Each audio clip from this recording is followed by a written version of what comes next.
이 시간 우리에게 주시는 하나님의 말씀 마태복음 7장입니다. 1절에서 5절 말씀입니다. 우리 함께 한 목소리로 받들어 읽도록 하겠습니다.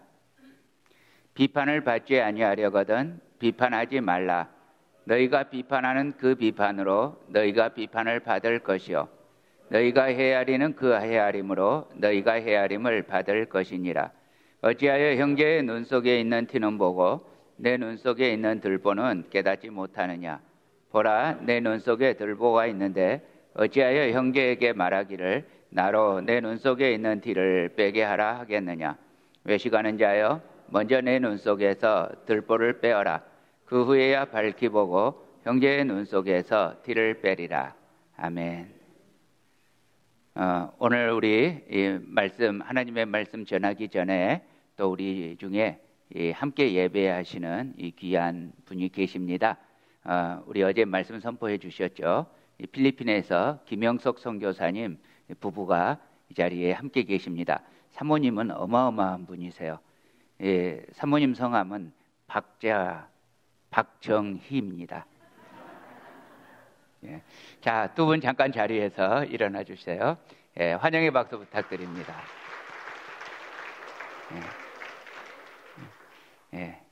박정희 대통령도 키가 작았어요. 반갑습니다. 너무 반갑습니다. 오늘은 말씀 전하기 전에 한 가지 먼저 양해의 말씀을 드리고 시작하려고 합니다. 오늘 제가 깜빡하고 일부 예배 때는 양해의 말씀을 못 전해드렸어요.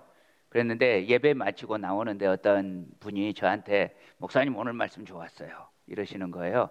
그런데 오늘 말씀은 제가 영광을 받을 수 있는 말씀이 아니에요.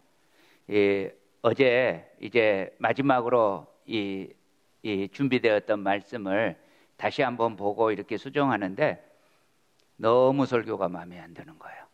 그래서 제 설교를 쓰레기통에 집어넣었습니다. 그래서 어젯밤 한 10시 무렵부터 다시 도저히 이건 고칠 수 있는 수준이 아니다 싶어서 쓰레기통에 집어넣은 시간이 11시쯤.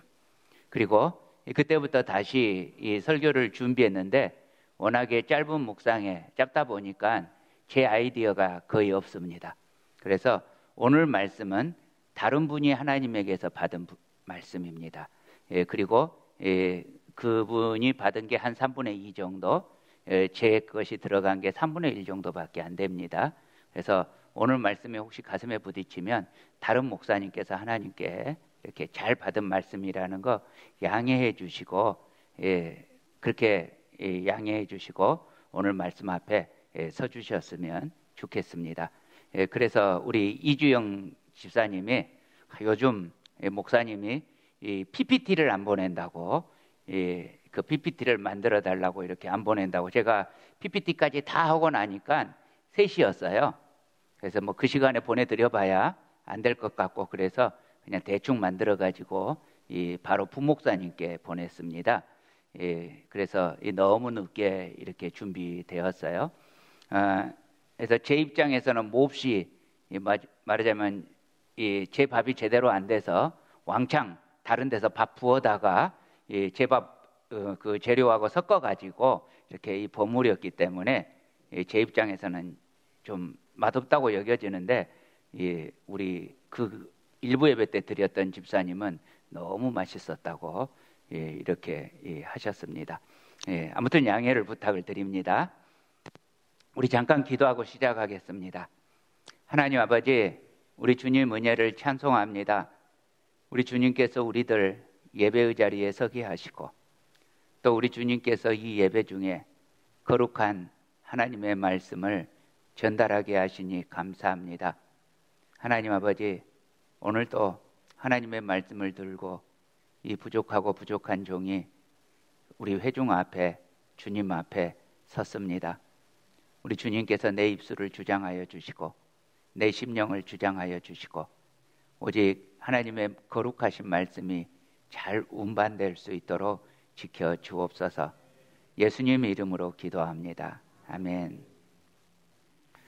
우리가 많이 듣는 말 중에 예수님 믿는 사람 치고 말 못하는 사람 없다, 이런 말이 있습니다. 물론 좋은 뜻으로 하는 말 아니죠. 다른 사람 잘못 지적하고 비난하기를 잘한다는 뜻이기도 하고 잘 갖다 붙이기도 한다는 말이기도 합니다. 부끄러운 평가입니다. 교회 오래 다니고 믿음 좋다는 분들을 보면 정말 역시 예수님 오래 믿으니까 좋구나. 정말 좋은 분이구나. 이래야 되는데 교회는 오래 다녔는데 다른 사람들에게 상처를 주는 그런 언어의 습관을 가진 분들이 계십니다. 오늘 말씀은 비판하지 말라는 말씀입니다. 저는 처음에 이 성경에 비판하지 말라는 말씀이 있다는 것을 저를 전도한 친구를 통해서 처음 듣게 되었습니다. 그때는 충격적이었습니다. 성경에 이런 말도 있구나. 왜 충격을 받았겠어요? 비판하고 있다가 들었거든요.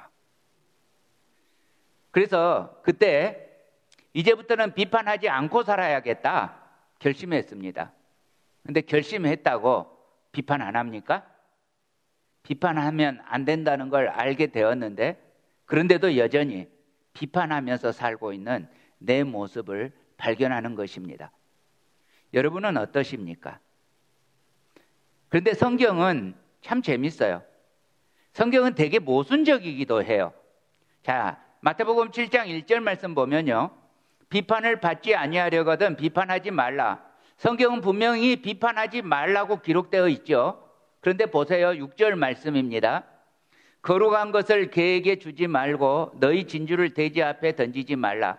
그들이 그것을 발로 밟고 돌이켜 너희를 찢어 상하게 할까 염려하라. 자, 여기 보면 어떤 사람에 대해서 개나 돼지로 비유하고 있습니다. 그 사람들은 개 같은 사람들, 돼지 같은 사람들 이런 말입니다. 여러분 이거 비판하는 말 아닙니까? 아니 비판하지 말라는 말이 7장 1절부터 5절까지 있었는데 바로 그 다음에 예수님께서 비판하는 말씀 쓰고 계시잖아요. 그렇다면 여러분 예수님이 틀릴 리는 없으시잖아요. 그러면 어떤 종류의 판단, 어떤 종류의 비판은 정당하다는 것을 알 수 있는 거죠. 그러면 예수님께서 말씀하신, 지금 말씀하고 계시는 비판하지 말라, 이게 어떤 의미일까요? 여기서 말하는 비판이 헬라어로는 이 크리데테라고 하는데요. 이 다른 의미가 정죄하다, 비난하다, 심판하다, 고소하다 이런 의미를 가지고 있습니다. 그래서 이 영어 성경으로는 judge로 번역을 하고 있죠. 칼빈이 이 구절에 대해서 이렇게 주의하고 있습니다. 그리스도의 이 말씀에 대한 의도는 무조건적으로 판단을 포기하는 것이 아니라 바리새인과 같이 자기 자신은 의인인 채 하며 습관적으로 다른 사람들을 죄인으로 판단하고 정죄하는 것에 대한 말씀이라고 했습니다. 우리는 어떻습니까? 우리는 성경에 분명히 적어져 있다는 것을 아는데 남의 허물을 들추어내고 비판하는 것을 좋아하고 또 익숙합니다. 우리 목사님들도 그래요. 어떤 유명한 목사님이 잘못하게 되면 이 비판하고 또 비판합니다. 그런데 우리들요, 왜 비판하는 겁니까? 비판의 목적이 뭡니까? 상대방에게 그 잘못을 깨우쳐 주려고 비판하는 겁니까? 그런 진심이나 그런 사랑이 1도 없지 않습니까? 그럼 왜 비판하는 겁니까? 나는 의롭다, 이 주장하려는 겁니까? 그렇게까지는 사실 아니죠. 그런데 나도 모르게 내가 의로운 자의 자리에 섭니다. 그런데 이렇게 해서 이 비판을 하면 이게 돌고 돌아 그 본인 귀에 들어가죠. 이 주용로가 나를 비판했더라, 뭐 이렇게 들어가잖아요. 그러면 다툼이 일어나게 되고 관계가 악화됩니다. 이것이 비판의 역기능입니다. 물론 비판받는 사람은 사리에 어긋나요. 몰상식하기도 하고 비윤리적이기도 하고 또 비도덕적이기도 하고, 그래서 내 마음속에서 분노가 일어나기도 하고, 그래서 비판하는 거 아니겠어요? 근데 성경은 비판하지 말라 합니다. 자, 비판하지 말아야 하는 이유가 뭡니까? 왜 비판 안 해야 합니까?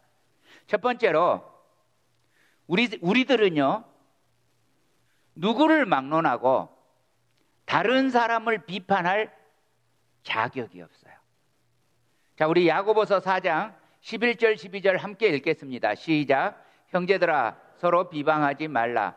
형제를 비방하는 자나 형제를 판단하는 자는 곧 율법을 비방하고 율법을 판단하는 것이라. 네가 만일 율법을 판단하면 율법의 준행자가 아니요 재판관이로다. 입법자와 재판관은 오직 한 분이시니 능히 구원하기도 하시며 멸하기도 하시느니라. 너는 누구이기에 이웃을 판단하느냐? 세상에서 누군가를 판단할 수 있는 유일한 자격자가 있다면 가장 전능하시고 가장 의로우시고 또 가장 사랑이 많으신 하나님밖에 없습니다. 사실 이 판단은 하나님께 속한 영역입니다. 사람이 비판할 자격이 없는 이유는 나 자신이 그 비판에서 자유롭지 못한 죄인이기 때문입니다. 예를 들어 제가 어떤 목사님이 이 음행의 죄를 저질렀다고 비판한다고 하십시다.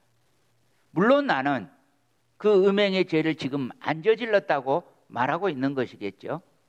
그러면 예수님의 평가에서 자유롭습니까?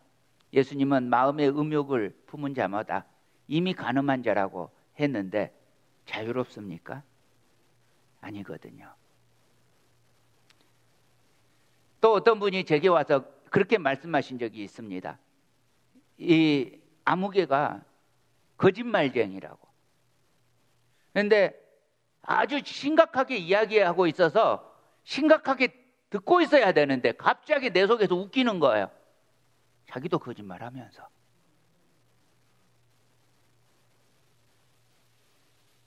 그 사람은 거짓말을 입에 달고 있고 나는 가끔 할 뿐이지.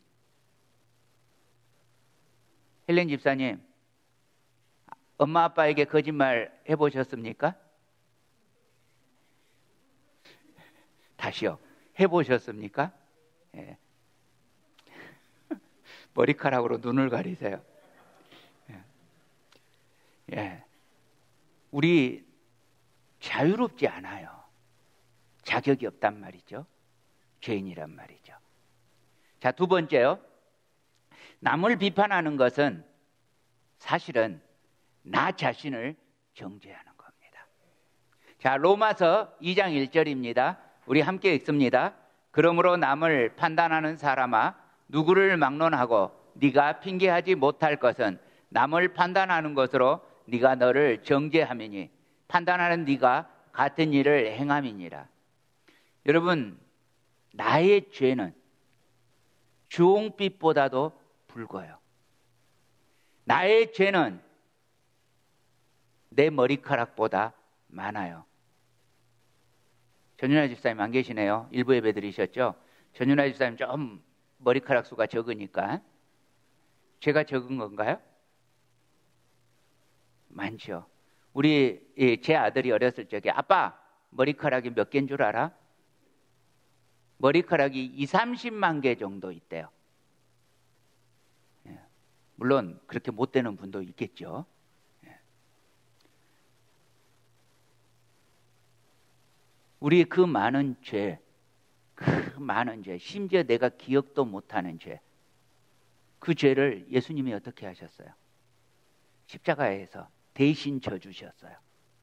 용서해 주셨어요.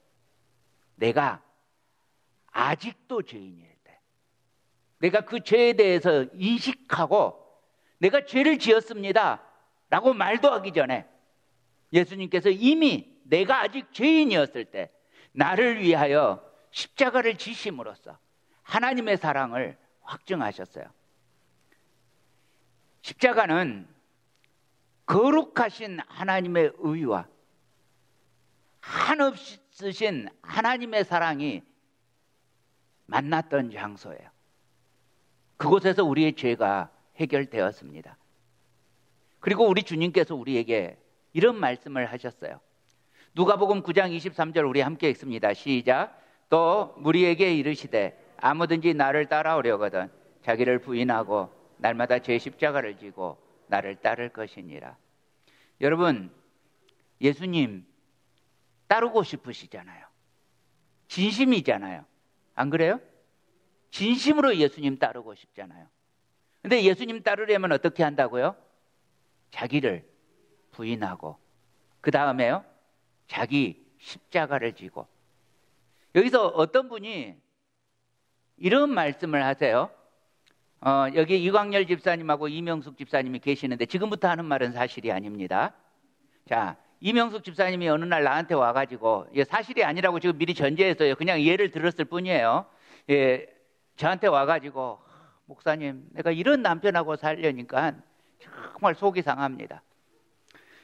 이 남편 때문에 정말 하루에도 몇 번씩 마음에 이혼하고 싶은 생각이 드는데, 내가 예수님 믿는 사람인데 어떻게 그럴 수 있겠습니까?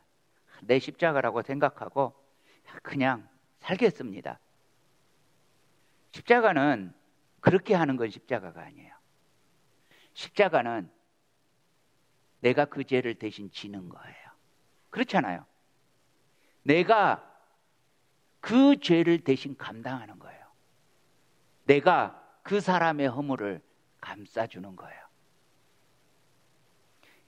제 아내가 여러분 아시다시피 굉장히 건망증이 심합니다. 처음에는 제 아내가 그런데 또 마냥 부족하면 모르는데 평상시 좀 이렇게 완벽을 추구해요. 그래가지고 제가 맨날 혼나다가 이렇게 어쩌다가 건망증 때문에 실수가 벌어지면 저는 통쾌해요. 예, 통쾌해가지고 처음에는 막 기회는 찬스다 하고 야단을 쳤어요. 봐라고, 당신도 잊어먹지 않냐고, 실수하지 않냐고. 그러면 이제 잘못한지라 이렇게 옷매기 주고 하면서 이제 지내잖아요. 그랬는데 지금은 그렇게 안 합니다. 혹시 제 아내의 핸드백과 제 아내의 휴대폰이 너무 먼 거리에 서로 있으면 당연히 잊어먹을 거거든요. 그러니까 제가 휴대폰을 따로 챙겨둡니다. 그러면 한참 가다가 휴대폰 놔두고 왔다고. 그럼 탁 이렇게 꺼내주고. 이렇게 제가 합니다. 이렇게 오래 지내다 보니까 또 부작용이 생겼어요. 뭔가를 잊어먹었는데 저도 발견을 못하고 안 챙겼으면 여보 어디다 뒀어? 지금은 이런 부작용이 조금 있기는 합니다. 그런데요, 그럴 때 내가 당신 물건 지키는 자니까 이렇게 말하지 않습니다.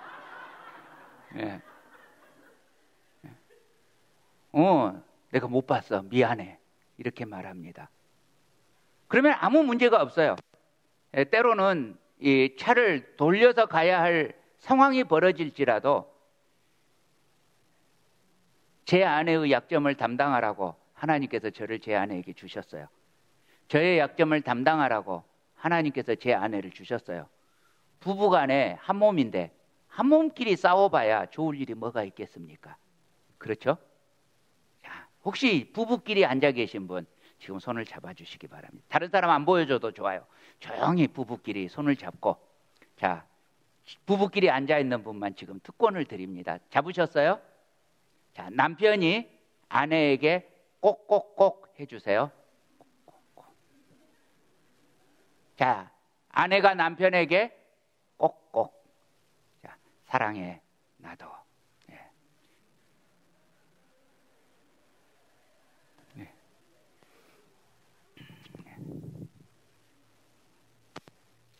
주님께서 나의 죄를 대신 감당하셨다면 나도 마땅히 그 십자가 지려는 거예요. 예수님 따라가기로 작정했다면 자기를 부인하고 그 십자가 지려는 거예요. 이것이 제자가 가야 할 마땅한 길입니다. 여러분, 예수님 믿는 사람은 기억하십시다. 그냥 기도 열심히 하고 말씀 열심히 보고 그러는 사람이 아니고요. 예수님 믿는 사람은 다른 사람을 사랑하면서 그 사람을 위해서 대신 대가를 지불하는 사람입니다. 자, 이번엔 두 사람씩 또 부부 아니어도 상관없어요. 자, 마주 보면서 말해 주시기 바랍니다. 혹시 당신이 실수하면 내가 덮어드릴게요.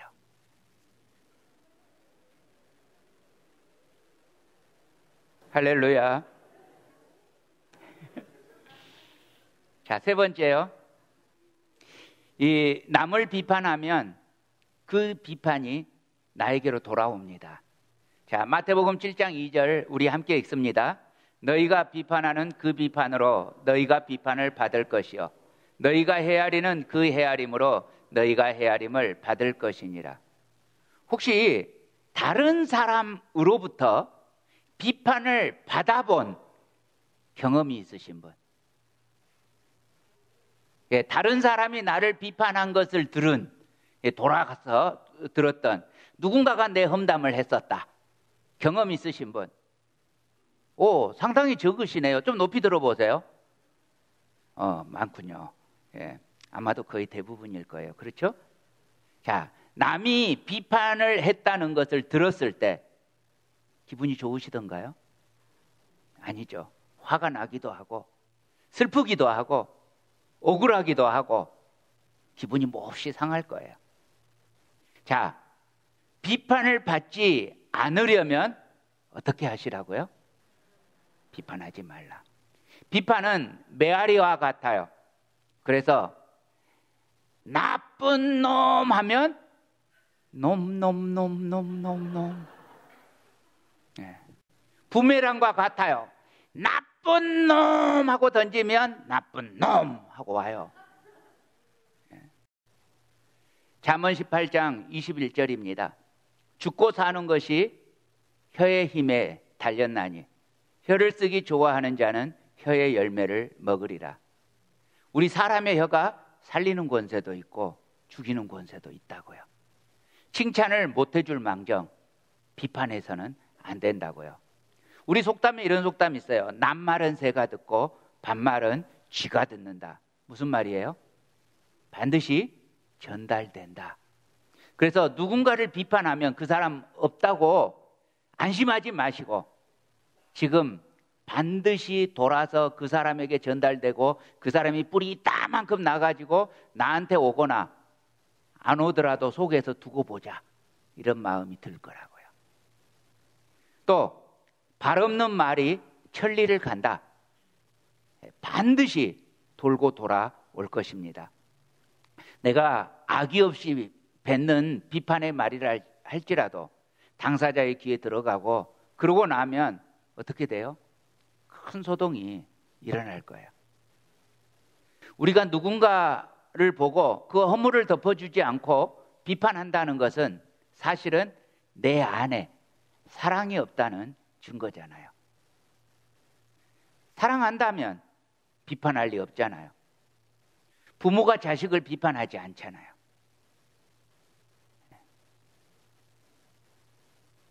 제가 고등학교 1학년 때요. 운동하느라고 또 교회에서 노느라고 이 두 가지 일을 하느라고 공부를 안 했어요. 성적이 어마어마하게 떨어져가지고 너무 떨어져서 66명 중에 48등을 했어요. 그래서 너무 떨어져 버리니까 저희 어머니가 놀라셔가지고 한숨 한번 푹 쉬더니 성적표를 감추시는 거예요. 아버지가 볼까봐. 아버지께서 보시면 경을 치니까 그걸 감추시는 거예요. 그 모습을 보는 순간 감추시는, 왜냐하면 어머니가 혼내실 수 있잖아요. 어머니가 근데 너무 놀라셔가지고 혼내시는 게 아니라 그동안 조금 공부 못하면 야 우등상 받아야지 이러셨던 어머니가 말도 못하게 떨어져 버리니까 이렇게 몰래 감추는 모습을 보면서 내가 무지하게 잘못했구나 그걸 깨닫게 됐어요. 그래가지고 공부를 열심히 해서 이제 반에서 2등으로 다시 올라갔어요. 그랬더니 우리 어머니께서 이제 교회 안에다가 자랑을 하시는 거예요. 아들 공부 잘한다고. 그런데 어떤 이제 권사님이 저한테 형로야, 너 학년에서 2등 했다며. 누가 그래요? 너네 엄마가 그러던데. 내 속으로 반에서 2등 했는데요. 겉으로는 말을 못하고 우리 어머니께서 자랑을 하시는데 더 크게 자랑을 해주셨어요. 한참 나중에 어머니께서 저한테 말씀하시는데 너는 참 고맙다. 네 평생에 속도 안 썩이고 항상 착한 아들이었다. 진심으로 말씀하시는 거예요. 제 생각에는 속 썩여드린, 지금 한 가지 예를 말씀드렸잖아요. 속 썩여드린 일이 정말로 많은데 다 잊어먹어 버리시고는 잘한 일만 기억하신 거예요. 공부 못했던 일 잊어버리시고 잘했던 일만 기억하시는 거예요. 이게 어머니예요. 어머니 사랑이에요. 그래서 어머니라는 글자를 생각할 때 저는 그 때문에 항상 고마워요. 우리 어머니만 그렇죠? 여러분, 사랑이 있으면 허물을 덮어주시고 심지어는 기억도 안 하시고 사랑이 있으면 대신 십자가를 져주세요. 여러분, 우리는 더러운 말을 입 바깥에 낼 것이 아니에요. 예수님 믿는 사람은 오직 덕을 세우는데 소용이 되는 선한 말을 하고 듣는 사람들에게 은혜를 끼쳐야 합니다. 자, 옆 사람에게 한 번 더 말합니다. 앞으로 내 말은 은혜되는 말만 할 거예요.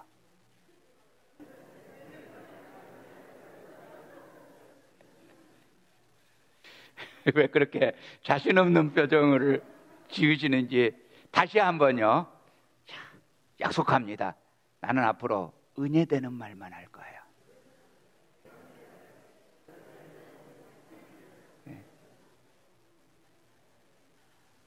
예수님께서 우리의 허물을 덮어주시고 용서해 주셨어요.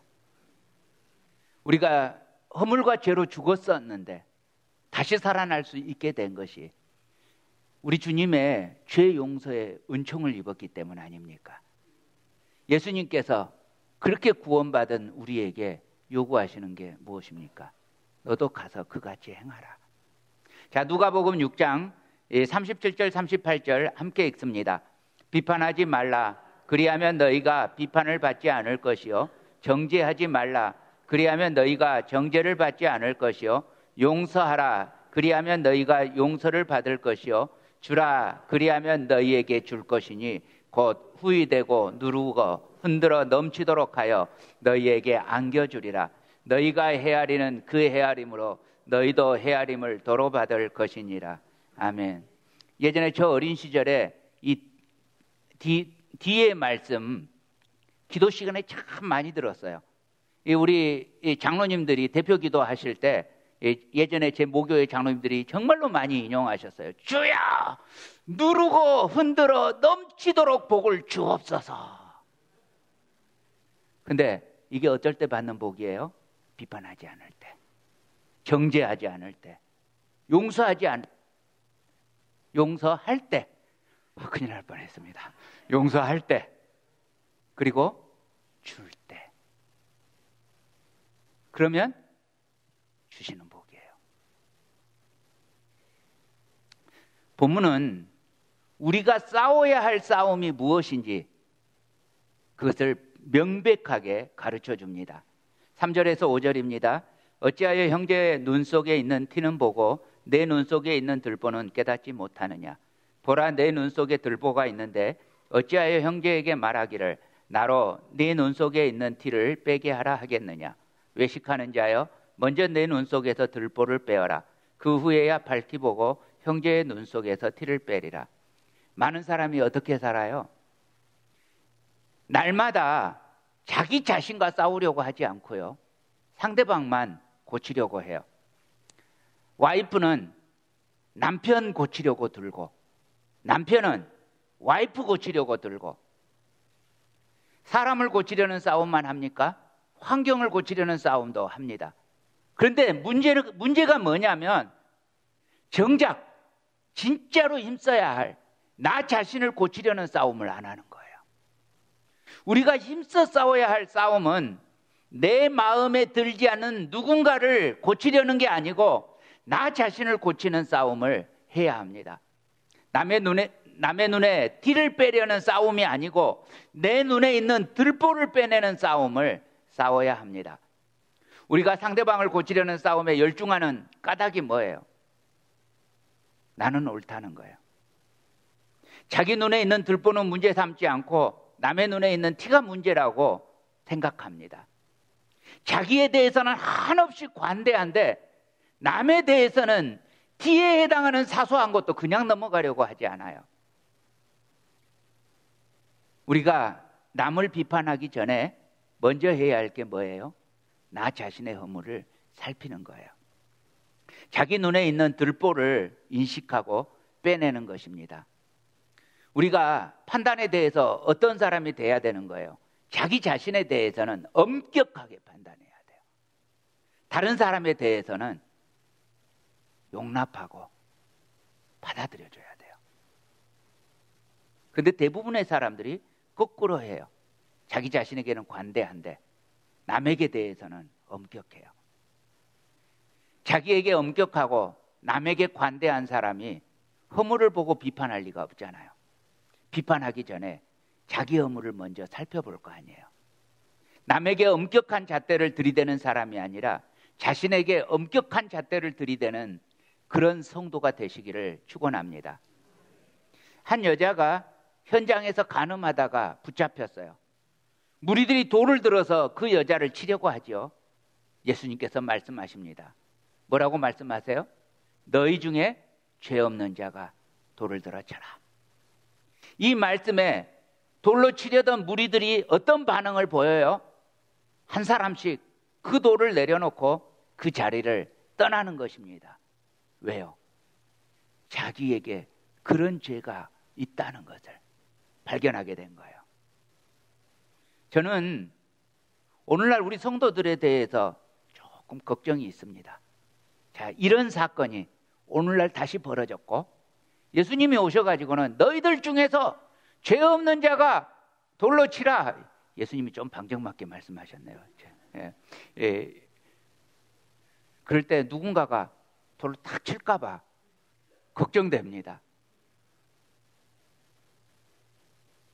자기를 못 들여볼까 봐 걱정됩니다. 사랑하는 형제자매 여러분, 불의를 향해서 바른 말을 하는 것과 그리고 비판하는 것은 차원이 다릅니다. 불의를 향해서 바른 말을 하는 것은 깨어있는 내가 해야 할 마땅한 행동입니다. 그런데 남의 잘못을 비판하는 것은 깨어있는 자가 삼가해야 할 행동입니다. 세상의 거짓과 외식에 위선에 빠져있는 형제에 대해서 진리의 말씀을 외치는 것은 마땅한 행동입니다. 그런데 그 사람은 없는 데서 비판하고 앉아있는 것은 그냥 그 사람을 거짓 가운데서 죽이는 일입니다. 우리는 비판하지 말라는 주님의 말씀을 많이 들었음에도 남을 비판할 만한 자격이 없다는 것을 알고 있으면서도 여전히 비판하기를 좋아하는 이율배반적인 사고를 하고 있습니다. 죄를 지적하는 것과 비판하는 것을 구별하세요. 그래서 누군가가 죄를 범했다고 여러분 눈에 들어오거든 그 형제에게 가서 그 형제를 정말 사랑하는 마음으로 그 죄를 지적하고 권하세요. 그래서 그러면 그 형제를 얻을 수 있는 가능성이 있어요. 그런데 그 형제에게는 아무 말도 하지 않고 다른 사람에게 가서 아무개가 이런 죄를 지었어. 여러분 비판을 할 때 세 사람을 죽인다고 하죠. 첫 번째는 그 비판을 당하고 있는 그 사람을 죽이는 거고요. 두 번째는 그 비판의 말을 듣고 있는 그 상대방을 죽이는 거고, 마지막 세 번째는 비판을 하고 있는 자기 자신을 죽이는 것이라고 합니다. 예수 그리스도 안에 있는 사람은 날마다 선한 싸움을 싸워야 합니다. 우리가 싸워야 할 싸움은 다른 사람을 고치는 싸움이 아니고 나 자신을 고치는 싸움입니다. 우리 가슴에 손을 얹으십시다. 나 자신을 고치겠습니다. 나 자신을 고치겠습니다. 아멘. 사랑하는 형제자매 여러분, 말씀을 듣고 준행하는 자는 반석 위에 터를 닦고 집을 짓는 자와 같다고 했습니다. 또 하나님께서 바울 서신을 통해서 우리에게 말씀하시기를 너희가 하나님의 성전인 것과 하나님의 성령이 너희 안에 거하시는 것을 알지 못하느냐고 했습니다. 여러분은 지금 성전으로 거룩하게 지어져 가고 있습니다.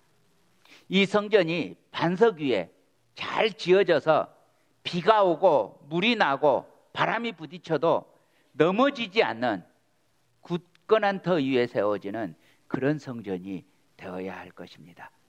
그러려면 말씀 앞에 순종하는 여러분 모두 되시기를 우리 주님 이름으로 축복합니다.